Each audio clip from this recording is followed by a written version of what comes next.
Hello, I'm Dave Caldwell with your SCV NewsBreak for Tuesday, December 9th.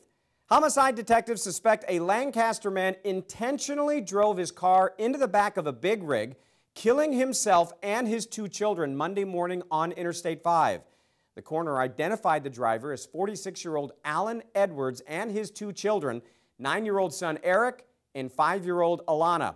According to detectives, Edwards made no attempt to brake, was traveling at a high rate of speed, and had to maneuver around objects to deliberately put him on the path to hit the big rig.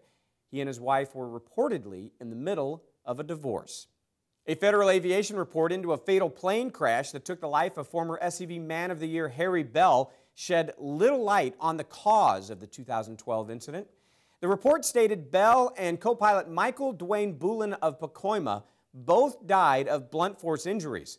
The report does not identify any mechanical concerns with the aircraft based on a National Transportation Safety Bureau investigation, nor did it specify who was flying the plane at the time. The probable cause report, expected in the next couple of weeks, will include NTSB investigators' determination for the cause of the crash. More than 200,000 cars and trucks travel the Newhall Pass on Interstate 5 on any given day. Now drivers have more lanes to choose from. Caltrans, Metro, and other state and federal transportation agency officials celebrated the completion of a 2.5-year project at a ribbon-cutting ceremony Tuesday morning.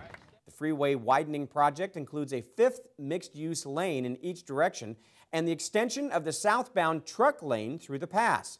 Phase 2 of the project includes the addition of carpool lanes in both directions and is expected to begin in a couple of years. Traffic volumes are expected to double by 2030 as development continues in the Santa Clarita Valley.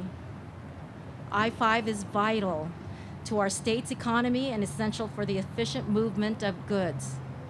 Federal officials closed a Title IX gender discrimination complaint against the Hart School District this week.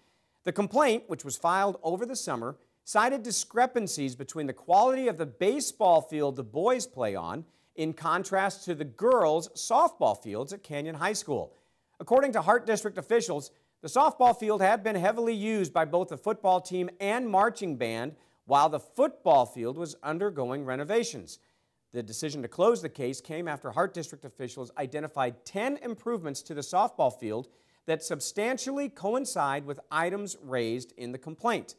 According to the district, improvements to the field are in progress and will be completed by the start of the softball season in the spring. In other school news, the Newhall School District has named its future superintendent.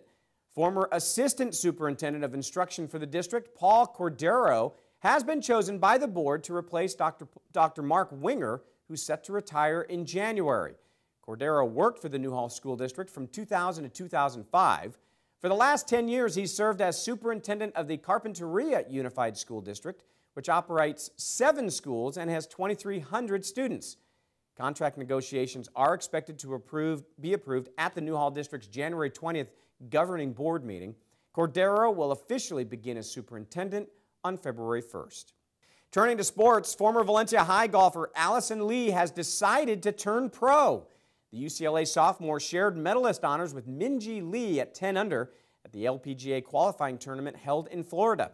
Lee shot an even par 72 on the final day of the 5-round tournament. She announced after the tournament on Sunday she is turning pro. Turning to weather, a warm and sunny day in Santa Clarita with highs in the upper 70s. Partly cloudy skies are expected overnight with a low around 48. Daytime highs in the mid-70s are in store Wednesday, but that's the calm before the storm. Heavy rain is expected to make its way to Santa Clarita Thursday night and stick around through Friday. That's all for now. For more Santa Clarita news, log on to hometownstation.com or scvnews.com. Thanks for watching. I'm Dave Caldwell.